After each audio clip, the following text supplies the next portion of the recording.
Hello बच्चों, आप लोगों का फिर एक बार बहुत बहुत स्वागत है। देखें, इसके पहले वीडियो में हमने बताया था कि चालक के प्रतिरोध की निर्भरता, आपने पढ़ा था ना, चालक के प्रतिरोध की निर्भरता। जो लोग पिछला नहीं देखे हैं इसमें देख लें, फिर मैं वो टॉपिक स्टार्ट कर देता हूं।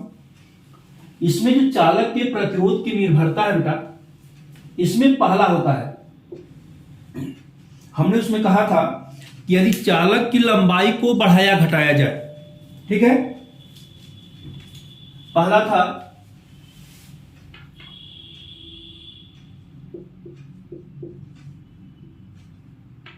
चालक की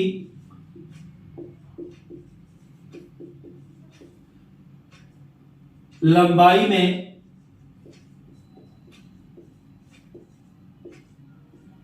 परिवर्तन, जबकि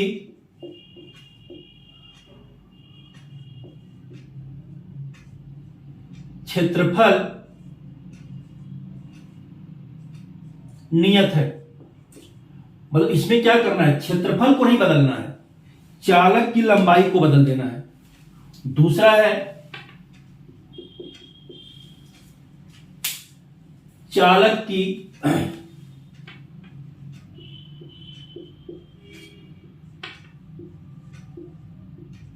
की त्रिज्या,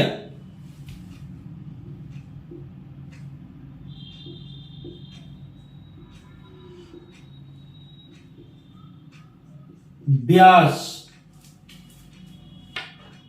त्रिज्या हो, व्यास हो, या आपका क्षेत्रफल में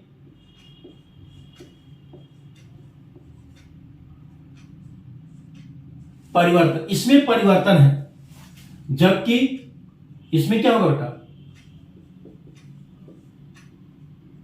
लंबाई नियत है। अब देखिए, एक बार जो है चालक की लंबाई में परिवर्तन किया जा रहा है, कह रहे क्षेत्रफल नियत है, और एक बार कह रहे बेटा कि चालक के चाहे त्रिज्या में परिवर्तन करिए आप, चाहे व्यास में परिवर्तन करिए, चाहे क्षेत्रफल में, कुल मिला जुलाकर क्षेत्रफल में ही परिवर्तन होगा। तो कभी कभी प्रश्न में डायरेक्ट कहते हैं, सीधे कह देते हैं क्षेत्रफल में परिवर्तन किया गया है, कभी कहते हैं त्रिज्या में परिवर्तन किया गया है, और कभी व्यास कह देते हैं। तो सबका मतलब एक ही रहेगा, जबकि लंबाई नियत है। तीसरा केस इसका होता है कि चालक के, यहां लिख देते हैं हम लोग, चालक के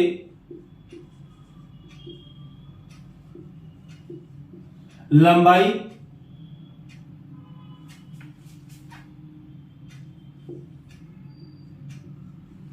या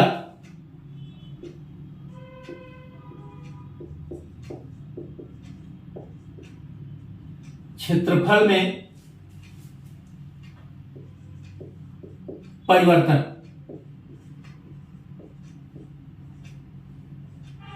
अब क्षेत्रफल का मतलब बेटा यहां आपको याद रखिएगा, व्यास भी हो सकता है, त्रिज्या भी हो सकता है।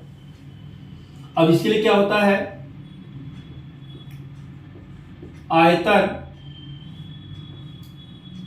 जो चालक का आयतन है या द्रव्यमान,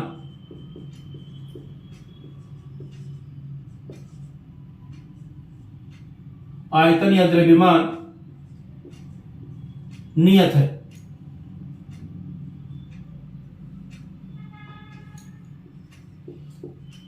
अगर कभी प्रश्न में कुछ नहीं कहता है, लंबाई और क्षेत्रफल के बारे में आपको नहीं बताता है कि नियत है कि नहीं है, तो आप यही केस हमेशा, अगर लिखा भी गया है कि आयतन द्रव्यमान नियत है तो भी, और नहीं लिखा गया है कि आयतन द्रव्यमान नियत है तो भी, हम लोग इसका प्रयोग करते हैं। है समझ में?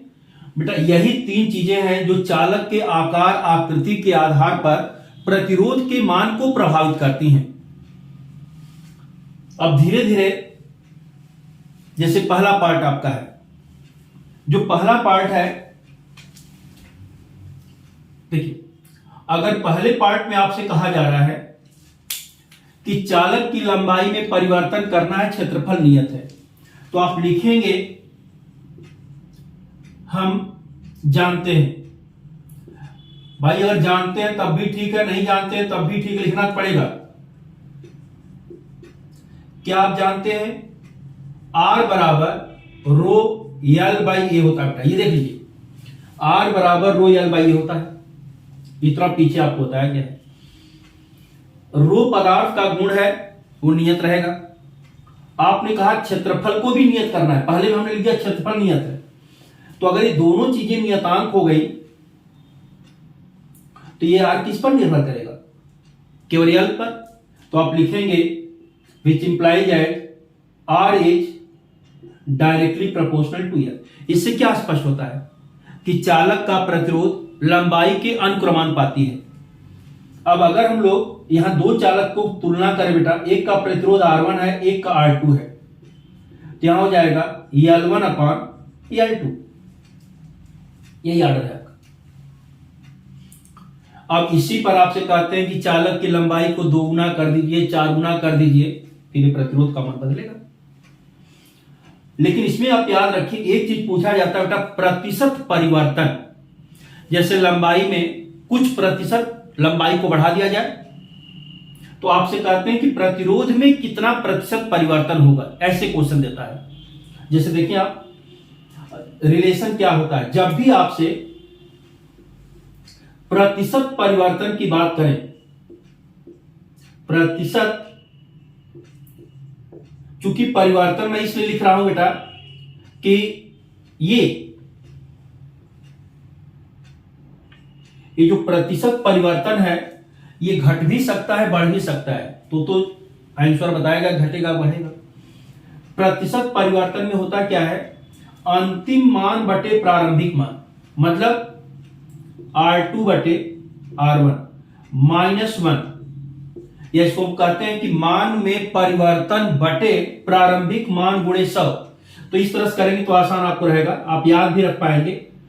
सीधे आप लिख दीजिए अंतिम मान बटे प्रारंभिक मान -1 गुणे 100, यही प्रतिशत में परिवर्तन है। तो अगर आपने बायां पक्ष में ये कर दिया तो दाहिने पक्ष में कर दीजिएगा L2 अपॉन L1 -1 इंटू 100 गुणे 100। ये हमारा प्रतिशत परिवर्तन हो गया। इसमें यही चीज रहती है बेटा। अब इसमें जब क्वेश्चन करने आप जाएंगे, क्योंकि हमको प्रश्न करना है, अब जैसे मान लीजिए, ये तो क्लियर हो गया ना? कहीं किसी को कोई डाउट है? नहीं।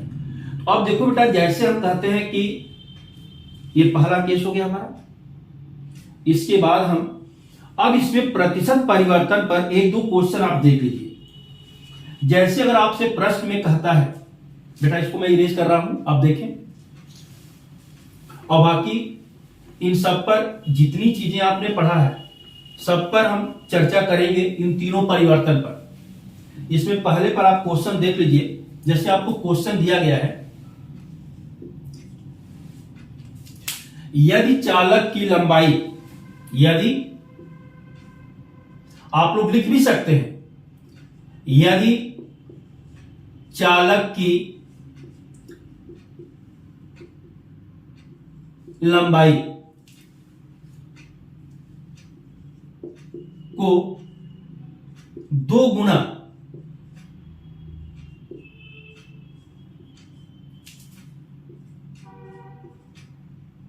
कर दिया जाए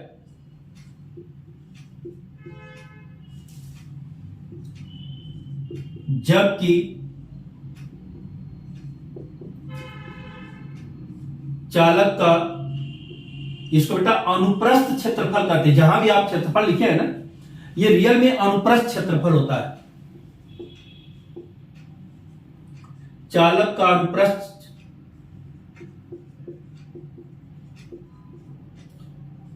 क्षेत्रफल नियत है, तो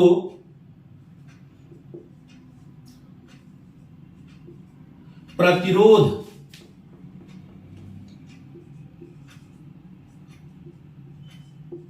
के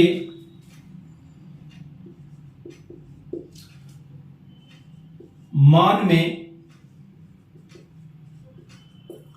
प्रतिशत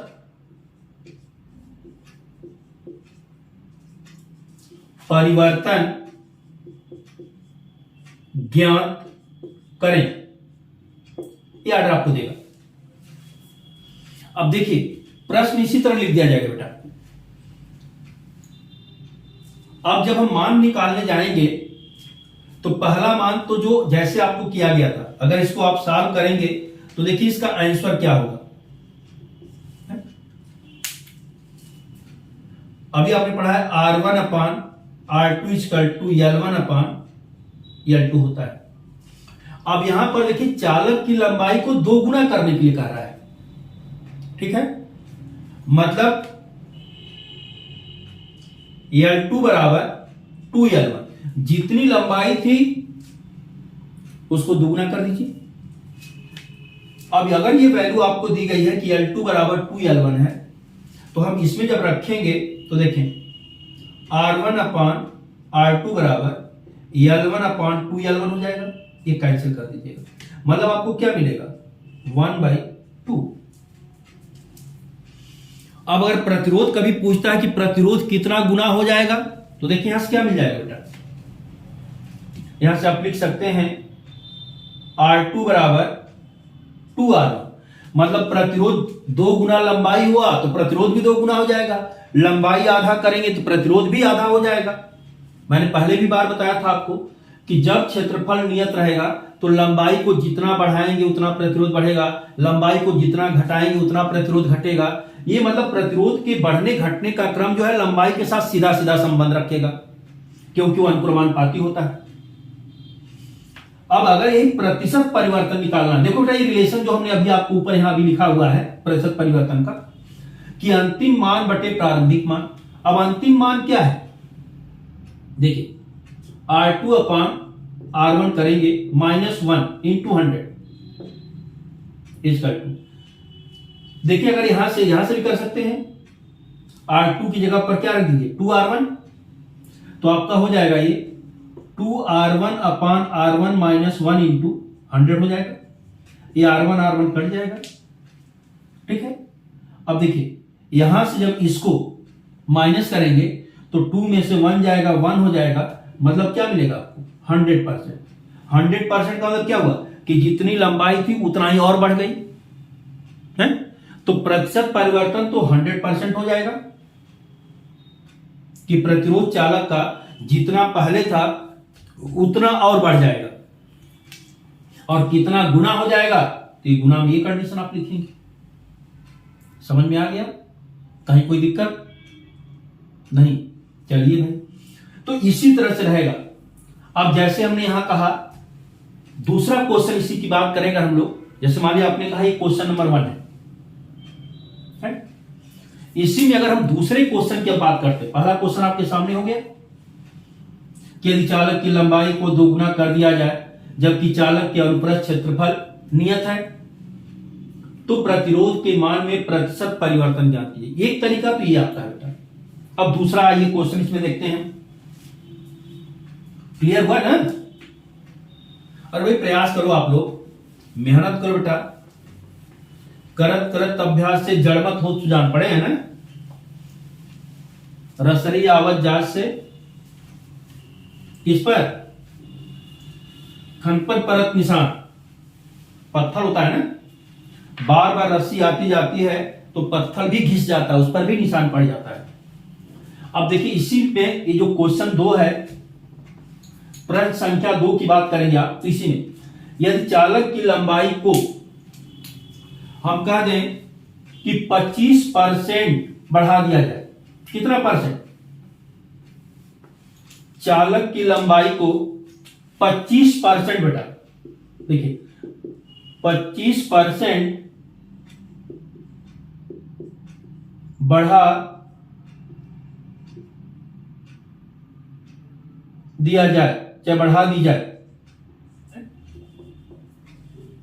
जबकि चालक के अनुप्रस्थ क्षेत्रफल नियत है, तो प्रतिरोध के मान में प्रतिशत परिवर्तन ज्ञात कीजिए। अब देखिए, पहले 2 गुना किया गया था, उसको 3 गुना 4 गुना, आप करिए, खूब क्वेश्चन करिए जितना कर सकते हैं। अब यहां प्रतिशत में बढ़ाया जा रहा है, चाहे प्रतिशत में घटाया जाएगा। अब देखिए, लिख रहा है कि यदि चालक की लंबाई को 25% बढ़ा दी जाए,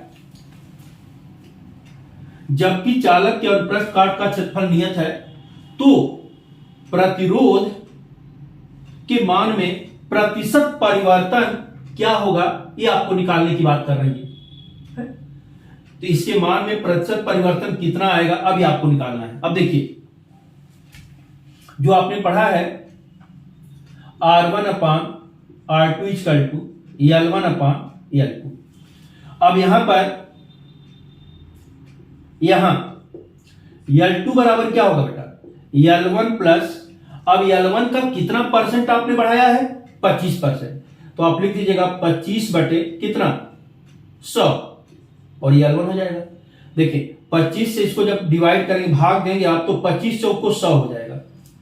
ये क्या मिलेगा आपको, L1 प्लस, इसे हटा दीजिएगा। देखिए, आपको मिलेगा L1 प्लस L1/4। अतः L2 बराबर क्या हो जाएगा बेटा, देखिए, अगर लघुत्तम लेंगे यहां आप, तो 4 यहां आएगा, 4 और 1 क्या होगा, 5 L1/4 हो जाएगा। ये L2 का मान आ गया। अब देखिए, जो प्रश्न हम लोगों का यहां पर है, अतः R1/R2 बराबर L1/L2, L2 का मान रख दीजिएगा 5 L1/4, ये कैंसिल हो जाएगा, ये 4 ऊपर चला जाएगा, 4/5 हो जाएगा। अब यहां पर प्रतिशत परिवर्तन हमको निकालना है, तो प्रतिशत में हमने बताया था, क्या बताया गया था आपको, कि अंतिम मान बटे प्रारंभिक मान -1 गुणे 100। यहां देखिए, जब करेंगे तो ये ऊपर चला जाएगा, 5/4 -1, ये भी गुणे 100 हो जाएगा। ये बराबर क्या मिलेगा बेटा, देख लीजिए, 5 - 4/4 इंटू 100, 100 होगा। 5 में से 4 घटाएंगे 1 होगा, और 4 से 100 को डिवाइड करेंगे, कितना होगा, 25, तो ये कितना आ जाएगा, 25%। अब देखें, यहां पर लंबाई भी आपने 25% बढ़ाया था, प्रतिरोध भी आपका 25% बढ़ गया, समझ में। तो जितना प्रतिशत बढ़ाएंगे उतना प्रतिशत ही बढ़ेगा, जितना गुना करेंगे उतना गुना ही होगा। एक क्वेश्चन और आप इसमें देख लीजिए, एक क्लियर हुआ ना।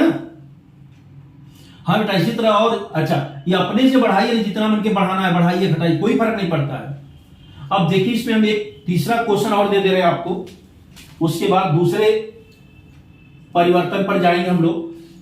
तीसरा क्वेश्चन क्या रहा बेटा, कि अगर यदि चालक की लंबाई को, देखिए इसको हम बदल दे रहे हैं, 20% घटा दिया जाए, ये घटा दी जाती है, चालक की लंबाई 20% घटा दी जाए, जबकि चालक के अनुप्रस्थ क्षेत्रफल नियत है, ये चालक का अनुप्रस्थ क्षेत्रफल क्या है, नियत है, तो प्रतिरोध के मान में प्रतिशत परिवर्तन ज्ञात है। अब देखिए, ये सब हटा दीजिएगा, इसका जो रिलेशन होगा बेटा, ये तो निकालने का तरीका यही रहेगा, लेकिन यहां पर क्या दिया गया है, L2 बराबर क्या होगा, देखिए L1 जब घटाने की बात करेगा तो आप यहां माइनस कर दीजिएगा, कितना परसेंट है, 20/100, L1 हो जाएगा। अब देखें, इसको 20 से कम 20 बचे कितना होता है, 100। अब यहां से L2 बराबर आपको क्या मिलेगा बेटा, L2 बराबर 5 L1 - L1/5 हो जाएगा। मतलब क्या मिलेगा, ये लघुत्तम लिया गया है, ये 4 L1/5 हो गया। अब L2 का मान हमारा ये हो गया, समझ में आ गया, कहीं दिक्कत। जब बढ़ाने की बात करते हैं तो प्लस कर दीजिएगा, घटाने की बात करेंगे माइनस कर दीजिएगा, बस यही होता है बेटा। अब आगे आप देखें, यहां पर जो भी हम लोगों ने पढ़ा है कि R2 अपान या R1 अपान R2 जो होता है L1 अपान L2 होता है। अब L2 का मान देखिए, यही रखेंगे हम लोग 4L1 अपान 5, इसको कैंसिल कर देना बेटा, ये 5 आपका ऊपर हो जाएगा, 5/4 हो जाएगा। अब जब प्रतिशत परिवर्तन की बात आएगी, देखें R2 अपान R1 माइनस 1 इंटू 100 कर दीजिए अभी आप, ये 5। अब इसको उल्टा करेंगे हम लोग, देखिए R2 हुआ है बाई R1, तो ये जब होगा तो आपकी वैल्यू क्या हो जाएगी, 4 अपान 5 माइनस 1 इंटू 100। अब ये कितना हो जाएगा, 4 माइनस 5 अपान 5 इंटू 100। अब देखिए इसको कैंसिल करेंगे तो 20/25 100 हो जाएगा, और 4 में से 5 घटाएंगे ये माइनस आ जाएगा बेटा, -1 गुणे 20%। माइनस आने का मतलब है घटना, प्लस आने का मतलब है बढ़ना। तो अब यहां पर अगर लंबाई को आप 20% घटाएंगे तो प्रतिरोध भी 20% घट जाएगा। अभी आपने 25% इसके पहले बढ़ाया था तो 25% बढ़ गया। इसका मतलब बेटा कि अगर क्षेत्रफल नियत है, जो पहला केस आपने पढ़ा है कि अगर क्षेत्रफल नियत है तो लंबाई में जितना भी परिवर्तन करेंगे आप, जितना परसेंट बढ़ाएंगे चाहे जितना प्रतिशत घटाएंगे, उतना ही ये बढ़ेगा और घटेगा। 4 गुना करेंगे प्रतिरोध 4 गुना हो जाएगा, आधा करेंगे प्रतिरोध आधा हो जाएगा। मतलब बढ़ाएंगे तो बढ़ेगा, घटाएंगे तो घटेगा। अब इसकी अगले क्लास में हम लोग बेटा इस पर चर्चा करेंगे, चालक की त्रिज्या, व्यास या क्षेत्रफल में परिवर्तन जबकि लंबाई को नियत रखा जाए। तो इतना पहले आप प्रैक्टिस कर लीजिए, अपने से क्वेश्चन करिए। अगर कोई प्रश्न आपको नहीं आता है तो आप प्लीज शेयर करिए, वीडियो को लाइक जरूर करें, अपने मित्रों को बताएं। आपके आने वाले जो एग्जाम है, अभी आप देख रहे हैं कि 10-15 दिन के अंदर बोर्ड एग्जाम शुरू हो रहा है। मैं प्रयास करूंगा तब तक कम से कम 2-3 लेसन आपको पढ़ा दूं। तो बोर्ड के एग्जाम की दृष्टि से भी और कंपटीशन की एग्जाम की दृष्टि से भी ये बहुत इंपॉर्टेंट पार्ट लेसन है आपका। इसलिए आप लोग प्लीज अपने मित्रों को जरूर बताएं कि आप मेरे चैनल को सब्सक्राइब करें और इस पर दिए गए जितने भी क्लास हैं उनको सीरियस होकर देखें। धन्यवाद।